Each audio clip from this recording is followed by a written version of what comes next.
So matagal ko na hong gustong bigyan ng comment ito, ng video reaction, kaya lang sa dami ng content kong gustong i-content. So ang sabi po niya ay,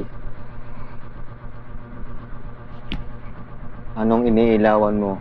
TAE. Pasintabi po dun sa kumakain at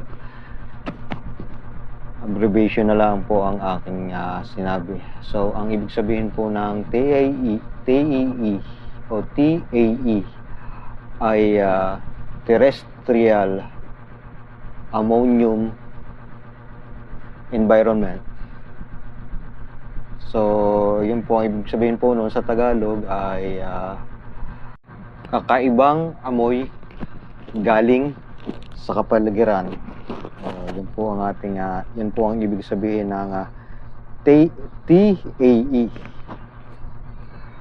Yan po yung number 1 na kalaban nating mga ka-5'9". Doon naman po sa aking nirubingan, sa taas po yun, kaya safe po ako doon. Kaya po dati hindi ako nagro-rubing sa baba kasi po minsan hindi natin naiiwasan yung ganun kahit ho naka-flashlight. Greatest enemy ho ng mga guardian, yung terrestrial ammonium environment.